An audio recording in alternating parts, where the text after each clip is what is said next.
nossa leitura de hoje vai ser em João capítulo 6, exatamente sobre o hino que nós acabamos de cantar, o texto em que Jesus se apresenta como o pão da vida. Será uma leitura um pouco extensa, nós vamos ler o capítulo 6, do verso 22 até o 71. No dia seguinte, a multidão que ficara do outro lado do mar, notou que ali não havia senão um pequeno barco e que Jesus não embarcara nele com seus discípulos, tendo estes partido sós.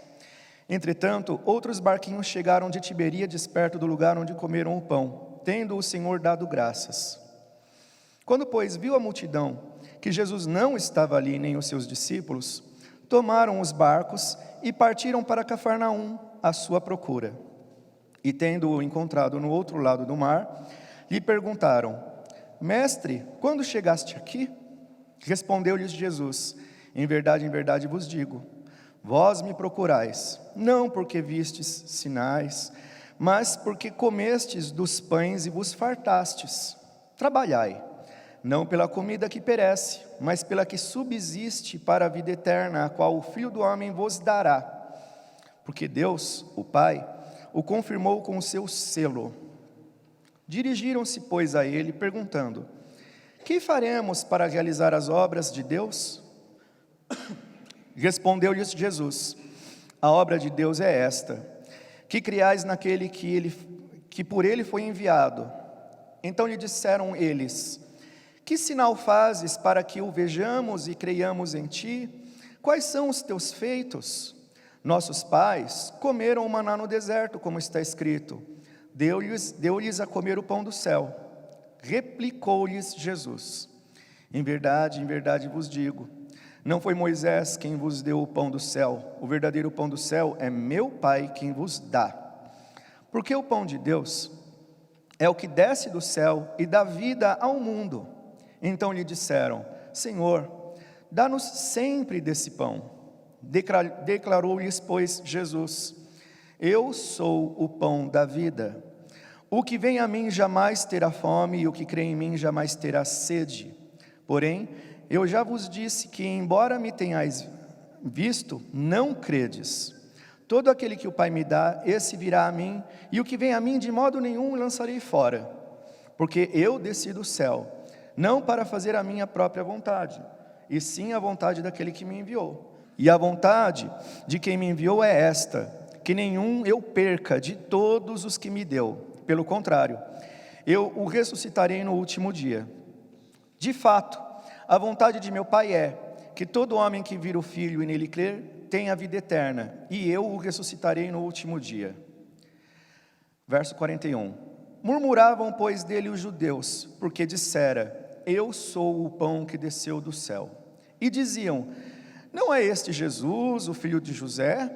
Acaso não lhe conhecemos o pai e a mãe? Como, pois, agora diz: desci do céu? Respondeu-lhes Jesus: não murmureis entre vós. Ninguém pode vir a mim se o Pai que me enviou não o trouxer. E eu o ressuscitarei no último dia. Está escrito nos profetas: e serão todos ensinados por Deus. Portanto, todo aquele que da parte do Pai tem ouvido e aprendido, esse vem a mim. Não que alguém tenha visto o Pai, salvo aquele que vem de Deus, e esse o tem visto. Em verdade vos digo, quem crê em mim tem a vida eterna. Eu sou o pão da vida. Vossos pais comeram o maná do deserto e morreram. Este é o pão que desce do céu, para que todo o que dele comer não pereça. Eu sou o pão vivo que desceu do céu. Se alguém dele comer, viverá eternamente, e o pão que eu darei o pão que eu darei pela vida do mundo é a minha carne. Disputavam, pois, os judeus entre si, dizendo: como pode este dar-nos a comer a sua própria carne? Respondeu-lhes Jesus: em verdade vos digo, se não comerdes a carne do Filho do Homem, e não beberdes o seu sangue, não tendes vida em vós mesmos. Quem comer a minha carne e beber do meu sangue tem a vida eterna, e eu o ressuscitarei no último dia. Pois a minha carne é a verdadeira comida, e o meu sangue é a verdadeira bebida. Quem comer a minha carne e beber o meu sangue, permanece em mim e eu nele. Assim como o Pai que vive me enviou, e igualmente eu vivo pelo Pai, também quem de mim se alimenta por mim viverá. Este é o pão que desceu do céu, em nada semelhante àquele que os vossos pais comeram, e contudo morreram. Quem comer esse pão viverá eternamente.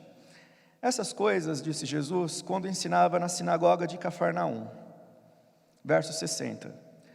Muitos dos seus discípulos, tendo ouvido tais palavras, disseram: duro é este discurso, quem pode ouvir?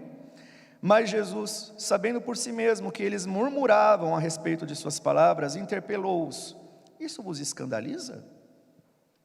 Que será, pois, se virdes o Filho do Homem subir para o lugar onde primeiro estava? O Espírito é o que vivifica, a carne para nada aproveita. As palavras que eu vos tenho dito são Espírito e são vida. Contudo, há descrentes entre vós, pois Jesus sabia, desde o princípio, quais eram os que criam e quem o havia de trair. E prosseguiu: por causa disso é que vos tenho dito, ninguém poderá vir a mim, se pelo Pai não lhe for concedido. À vista disso, muitos dos seus discípulos o abandonaram e já não andavam com ele. Então perguntou Jesus aos 12: porventura quereis também vós outros retirar-vos? Respondeu-lhe Simão Pedro: Senhor, para quem iremos? Tu tens a palavra da vida eterna, e nós temos crido e conhecido que tu és o Santo de Deus. Replicou-lhes Jesus: não vos escolhi eu em número de 12? Contudo, um de vós é o diabo. Referia-se ele a Judas, filho de Simão Iscariotes, porque era quem estava para traí-lo, sendo um dos 12. Até aqui, irmãos, oremos. Senhor, estamos reunidos aqui para adorá-lo, conforme o Senhor mesmo exige, conforme o Senhor requer de nós. E agora, Senhor, lemos esta palavra, tua palavra. Palavra bendita, Senhor Deus, para a glória do teu próprio nome, para a edificação do teu povo e para a salvação de todo aquele que crer. Suplicamos, Senhor, que o teu Santo Espírito nos auxilie, iluminando, Senhor, o entendimento da tua palavra, de modo que os frutos sejam colhidos na glorificação do teu nome, na conversão de muitos e na edificação da tua igreja. Suplicamos, Senhor, em nome de Jesus, desde já agradecidos, porque sabemos que é da tua vontade, que a tua verdade seja esclarecida ao teu povo. No nome de Jesus, amém. Meus irmãos, o relato que nós lemos, e nós vamos precisar ser bastante breve, apesar de termos lido bastante coisa, um texto longo, o relato que nós lemos começa dizendo que no dia seguinte. Então, passa todo o texto que nós acabamos de ler, em que Jesus fala com as pessoas que o estavam seguindo, a respeito de quem ele é, explicando como o pão vivo, o pão da vida, o pão enviado por Deus.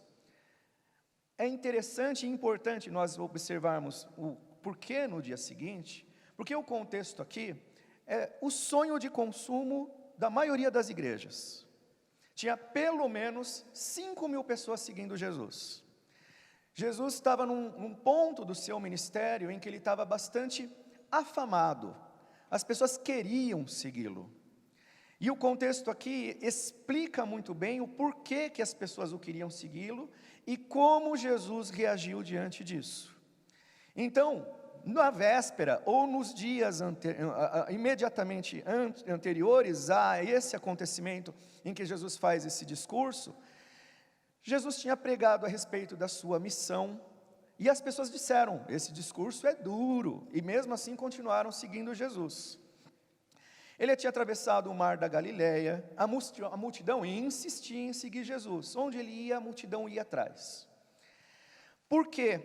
No verso 2 do capítulo 6, explica, e Jesus depois nesse nosso discurso retoma, as pessoas tinham visto os sinais que ele fazia na cura dos enfermos. Jesus operava milagres, e então ele passou a ser muito conhecido em toda a Judeia como milagreiro, operador de milagres.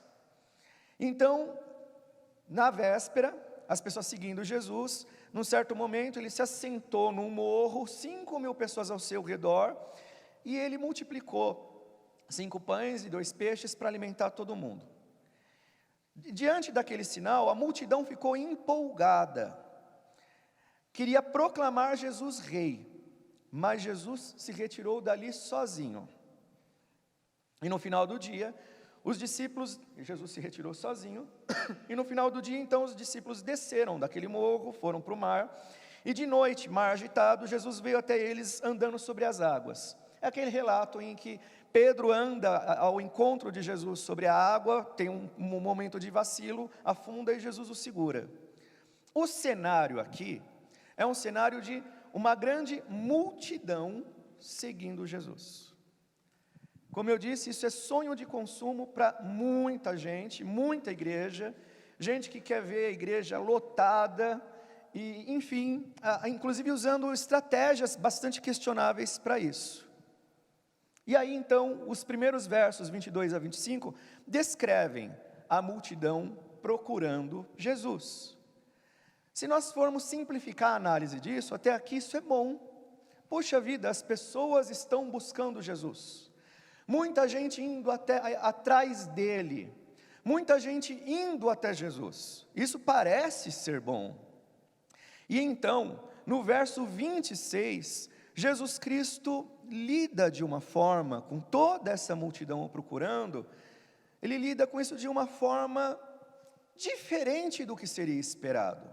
No verso 26 diz: respondeu Jesus, em verdade vos digo, vocês me procuram, não porque vocês viram sinais, mas porque comestes pão e vos fartastes.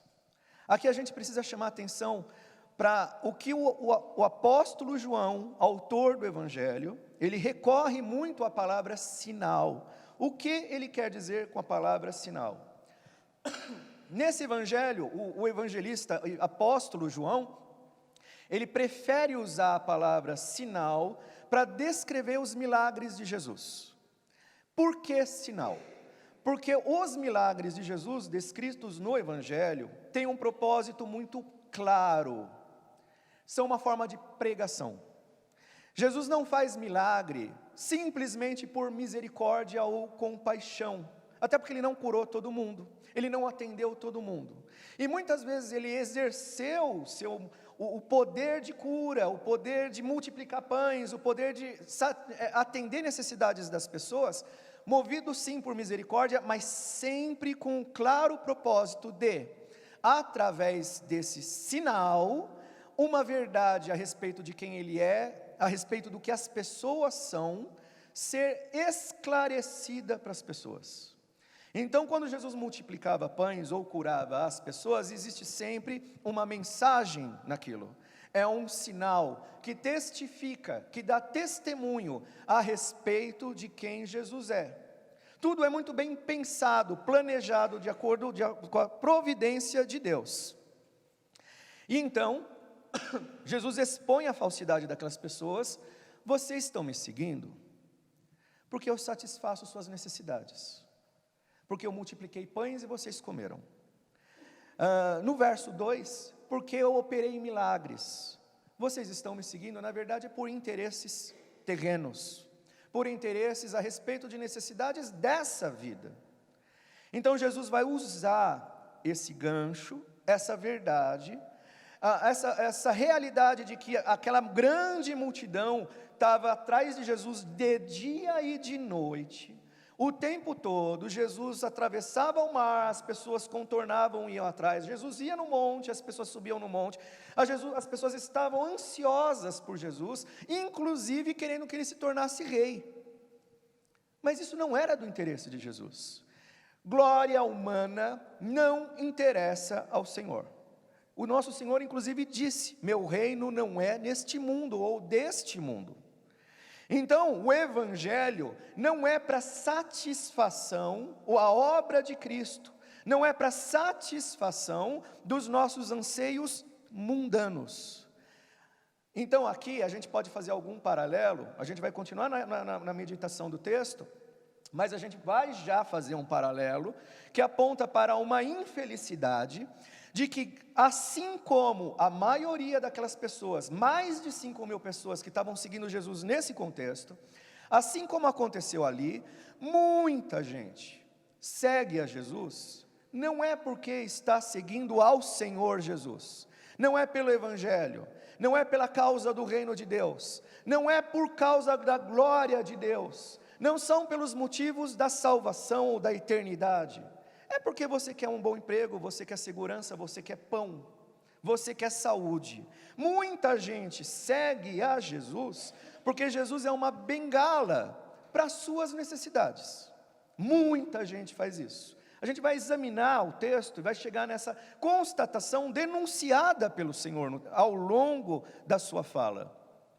Então, no verso 16, Jesus Cristo denuncia que aquelas pessoas estão buscando Ele por interesse. E diante desse erro apontado, Ele mostra o que deve ser feito. Então Ele vem com um ensino. Aqui é muito importante nós frisarmos, verso 27, Ele diz: trabalhai, não pela comida que perece, mas pela que subsiste para a vida eterna.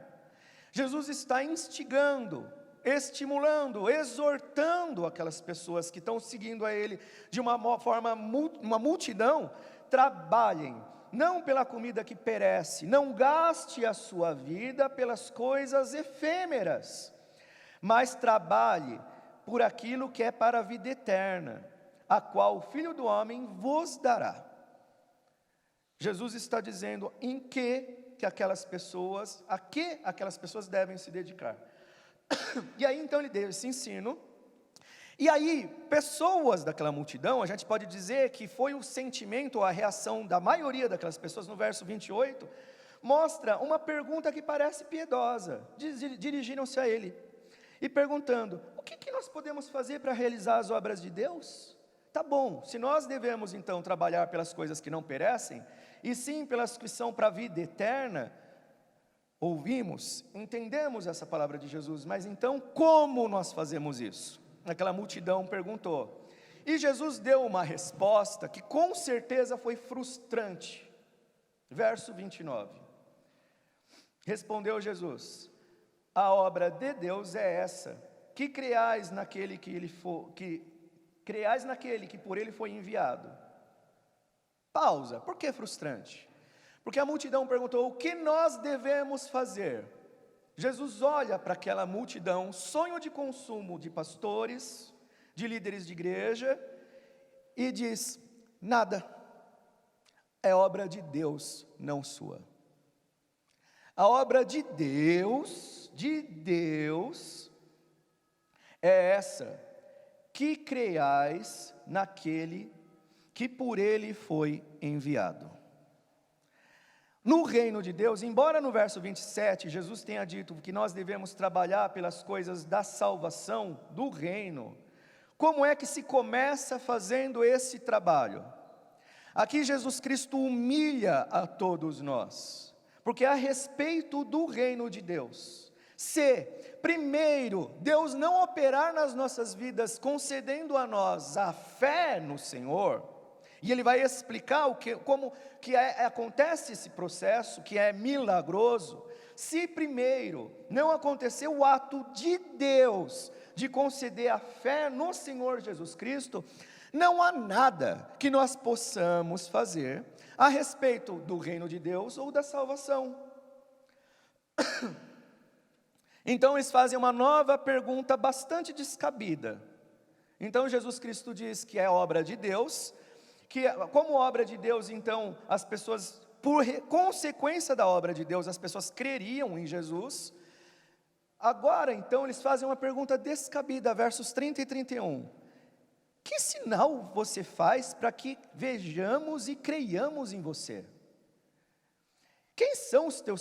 Quais são os teus feitos? Descabido. Imagine, usemos a lógica.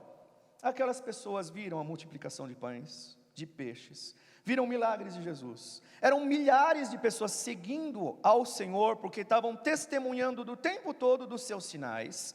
E diante de uma resposta confrontadora de Jesus, onde Ele diz que é necessário que o Pai conceda fé, essas pessoas viram para Ele e falam: quem você pensa que é? Quem você pensa que é? para falar com autoridade. De onde você tirou isso? Para falar a respeito de Deus, do Pai, enfim, para dizer que nós não temos como fazer nada. Eles entenderam o recado. Com a mensagem, Jesus está dizendo que, é o que diz a teologia, mortos não glorificam a Deus, e as pessoas no seu estado natural estão mortas nos seus delitos e pecados, e só pode existir vida por meio da obra de Cristo, que por meio da cruz, quando Ele então carrega os nossos pecados, pagando as nossas culpas diante de Deus, somente por aquilo, obra exclusiva de Deus, Deus então atribui aquela justificação e justiça aos seus eleitos, concedendo-lhes fé. Então, trazer à tona uma verdade sobre a soberania de Deus, tanto em todos os sentidos Deus é soberano. Deus é soberano na criação, Ele decidiu criar o universo e nos criar, e criar todas as coisas, e Ele é soberano na salvação, na redenção. A forma como Ele definiu salvar pessoas, não levou em conta nem os nossos méritos, nem nossas opiniões, nem nossos trabalhos, coisa alguma, simplesmente foi nos atribuída por obra de Cristo. Então eles fizeram essa pergunta descabida: quem você pensa que é, em resumo? E aí eles vão recorrer à história da Bíblia, do Antigo Testamento. Nossos pais comeram maná do deserto, a nossa tradição é boa. Nós temos um legado, são séculos e séculos, em que nós recontamos a nossa tradição, em que Deus nos libertou de Israel, e no deserto Deus nos alimentou, e ano após ano nós celebramos essa verdade através da Páscoa. Jesus Cristo então usa o símbolo da Páscoa, que todo judeu entende muito bem o significado do que é o pão, para explicar quem Ele é. Então Jesus replicou, versos 32 e 36, não foi Moisés quem deu o pão para vocês do céu, o verdadeiro pão do céu é meu Pai quem dá. Na verdade foi Ele quem os alimentou no passado, e o que Jesus está dizendo é, Ele está alimentando agora. Então, as pessoas ouvindo essa fala de Jesus, no verso 34, aparece aqui uma oração linda, piedosa, aparentemente piedosa. Verso 34, diante esse esclarecimento feito por Jesus, as pessoas disseram, Senhor, dá-nos sempre desse pão. Mais uma vez, irmãos, a Escritura, ela mostra que muitas vezes a piedade ou a devoção, explicitada com palavras corretas, bem faladas, com os termos corretos, muitas vezes ela é falsa. Esse povo, ao ouvir Jesus falando sobre isso, disseram, dá-nos sempre desse pão. Então Jesus declarou, Jesus Cristo é misericordioso, porque Ele dá o pão, Ele dá de si. Eu sou o pão da vida, o que vem a mim jamais terá fome, o que crê em mim jamais terá sede. Porém, eu já vos disse, que embora me tenhais visto, vocês não creram. Jesus respondeu, eu tenho dado. O Senhor Jesus Cristo estava lá presente, os milagres são sinais que evidenciam quem Ele é, e mesmo assim, aquela gente se voltou contra o Senhor Jesus, dizendo, quem você pensa que é? E então Jesus explica, e eles falam, tá bom Senhor, então dá-nos o pão. E Jesus diz, eu sou o pão, estou aqui, já foi dado, mas vocês não creram, vocês não creem, vocês não confiam, vocês não se alimentam daquilo que eu dou, vocês usam o que eu dou, no final das contas, contra mim mesmo. É o que está acontecendo aqui. E então, no verso 36, quando ele diz, que, porém, eu já vos disse, que embora me tenhais visto, não me credes. Jesus Cristo mostra que ele está consciente da falsidade daqueles supostos seguidores e denuncia a incredulidade daquela gente. Pausa. O cenário aqui é o seguinte: milhares de pessoas seguindo a Jesus, a maioria incrédula, a maioria beneficiada pelo poder de Jesus, pela graça de Jesus, pelos milagres de Jesus, a maioria inimiga de Jesus, infiltrada naquelas multidões, que daqui a pouco eles vão gritar para Jesus: crucifica, crucifica, movidos por ódio, porque na verdade eles sabem quem Jesus é.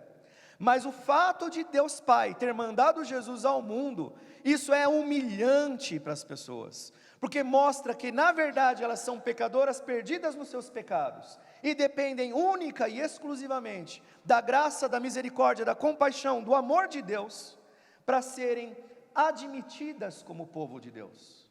Não há nada de digno naquelas pessoas, assim como não existe nada de digno perante Deus em nenhum de nós.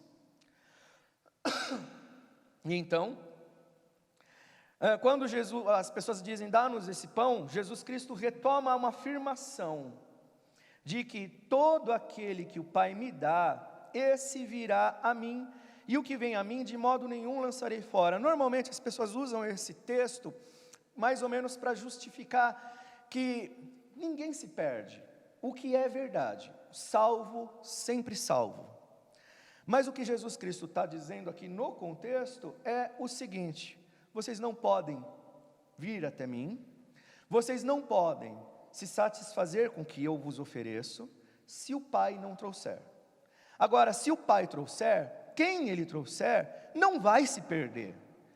Diante dessas falas de Jesus, a impressão que nos dá é que aquelas pessoas, elas não se sentiram confortadas, elas tiveram o seu rancor, a sua incredulidade potencializada, uma vez que nada nelas poderia ser útil para que elas pudessem ser benquistas por Deus. Veja bem, isso fica muito claro entre os versos 38 e 40. Porque eu desci do céu não para fazer a minha própria vontade, sim a vontade daquele que me enviou, e a vontade de quem me enviou é essa: que nenhum eu perca de todos os que me deu. Pelo contrário, eu o ressuscitarei no último dia. De fato, a vontade de meu Pai é que todo homem que vir o Filho e nele crer, tenha a vida eterna, e eu o ressuscitarei no último dia. Se você prestou atenção nesse texto, em momento nenhum, o nosso Senhor está confrontando pessoalmente ninguém. Ele não está se referindo às pessoas.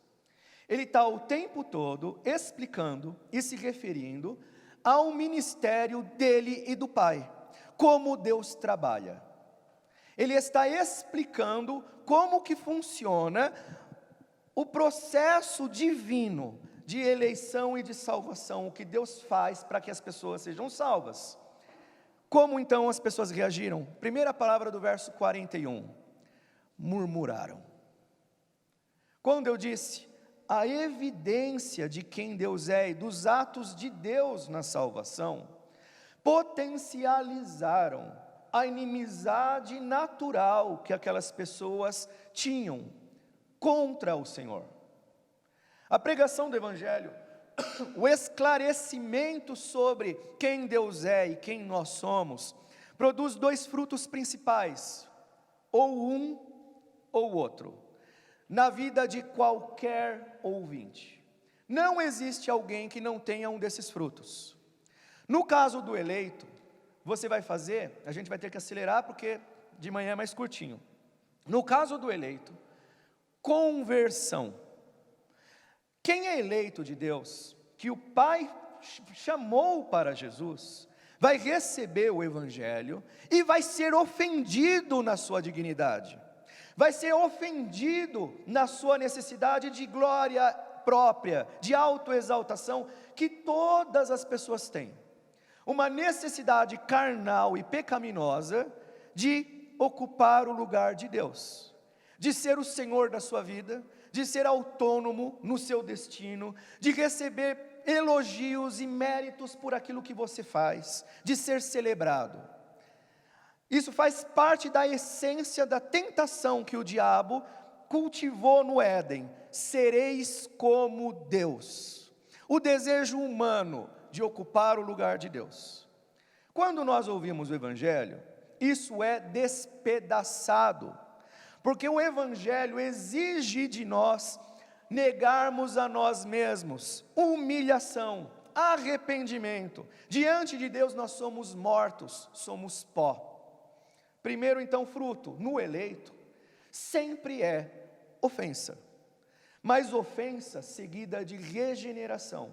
Você se rende, porque você se vê como alguém vencido por alguém maior que você, e enfim o Deus verdadeiro se revela para você, e você tem conta, você entende que não é o que você pensava, não é a idolatria própria, nem os falsos deuses que você imaginava, você se rende. Conversão. No não eleito, esse é o segundo fruto, multiplicação do ódio. Quem você pensa que é? Quem Jesus pensa que é para vir aqui nos confrontar? Que sinais, que credenciais você tem? Eu estou muito bem com a minha vida, com a minha religião, as minhas convicções me fazem bem. A religião ela pode ser manipulada para satisfazer os interesses das pessoas. Deus pode muito bem ser reduzido a uma ideia manipulada para atender os anseios carnais das pessoas e do mundo. Deus com D minúsculo, ídolo, o Deus verdadeiro jamais. Então o Evangelho provoca dois efeitos: ou ele vai te levar aos pés de Cristo, prostrado, reconhecendo que Ele é Senhor na sua vida, o pão do céu, que realmente nos alimenta para a vida eterna, ou você não vai gostar nada disso. E é o que aconteceram com essas pessoas. Murmuravam, pois, dele os judeus, porque dissera: eu sou o pão que desceu do céu. É muita ousadia na cabeça daqueles doutores da lei. Afinal, eles entendiam muito bem de Bíblia, Pentateuco, todas as variações do hebraico, todas as tradições, eles eram doutores. É muita ousadia esse filho de carpinteiro, esse sujeito que nós conhecemos a origem dele, sujeitinho de segunda categoria, cidadão de classe média, média baixa, vir aqui falar para a gente de coisas maiores, mais elevadas, e que joga fora tudo aquilo que para nós é importante. Então eles murmuravam: não é este o Jesus, o filho do José? Não conhecemos seu pai e sua mãe?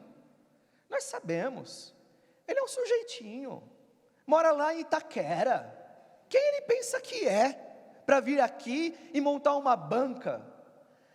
Isso é o que o Evangelho provoca: carteirada. Pessoas que acham que são muito graduadas, muito importantes, que têm um grande legado, que são muito queridas por Deus, mas quando Deus se manifesta, de uma forma que essas pessoas não imaginavam, de uma forma humilhante para elas, um sujeitinho vindo de Itaquera, carpinteiro, Deus se manifestou em Jesus. O Evangelho é escândalo. Quando então o verdadeiro Deus se manifesta, a reação daquelas pessoas foi potencializar o ódio, a sua inimizade natural contra Deus. Por isso Jesus disse: ninguém vem a mim se o Pai não trouxer. Irmãos, seria um prazer, o texto é denso, longo, mas o relógio é uma coisa que às vezes parece ser coisa do inimigo, ou eu é que tenho dificuldade para lidar com o relógio, eu reconheço que tenho. Então, creio que os irmãos leram o texto com muita atenção. O embate aqui se agrava. O nosso Senhor ali naquele contexto tem um montão de gente seguindo Ele. Todo mundo vira fumaça, em 3 níveis diferentes. Primeiro, os gabaritados da religião, que são esses que estão murmurando. Segundo, povão, não quer mais saber de Jesus. Quase que os discípulos também. E então um dos discípulos disse: que discurso duro. Meus irmãos, se você ler com atenção, em momento nenhum Jesus ofendeu ninguém, Jesus não falou de pessoas, Jesus falou apenas do que pai e filho fazem na salvação, e mesmo os discípulos, diante daquela revelação, viram para Jesus e falaram: nossa, que duro, que difícil isso, você está nos confrontando, ui, ui, ui, mi. Meus irmãos, Jesus está explicando como Deus age na salvação, e isso foi tido como coisa dura de ser ouvida. Ele não confrontou diretamente ninguém. Agora a pergunta é: por que foi considerado coisa dura? Porque sempre o Evangelho ofende. Porque se o Evangelho não expor para você o quanto você é miserável e pecador, sem Cristo, você ainda não se alimentou do Evangelho. Se você ainda não tem consciência de que não pode fazer nada para estar diante de Deus, a não ser que o próprio Deus te traga até Ele, você ainda não comeu desse pão. Que esse pão é alimento para a vida eterna. Significa que quando nós recebemos Cristo tipificado nesse pão, nós recebemos o que Ele ofereceu de si para nós, morrendo na cruz, oferecendo-nos sua carne e o seu sangue, verdadeiro alimento para nós, para a vida eterna. Se nós realmente nos alimentarmos dele, e isso é um milagre, isso é vou usar a palavra mistério, porque as pessoas perguntaram: o que eu devo fazer? E Jesus disse: é o Pai quem faz. Isso é um trabalho do Pai, de aplicar esse alimento, de fazer com que essa verdade entre na sua vida.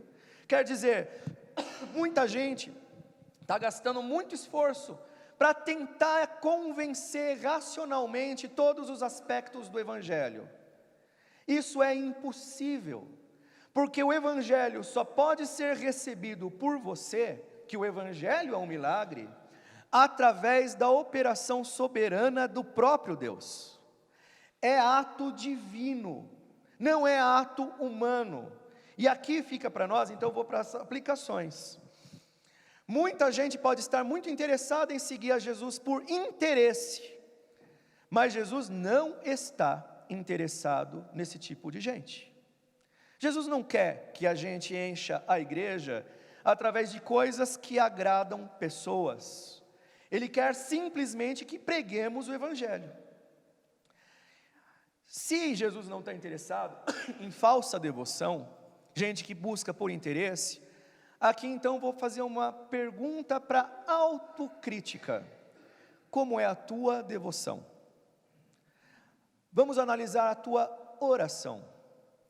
A tua oração, eu sei que a maioria de nós oramos, mas a tua oração é mais por coisas, meros pedidos, o pão material, o cuidado, a saúde, o emprego, ou você realmente está interessado no reino de Deus e na eternidade?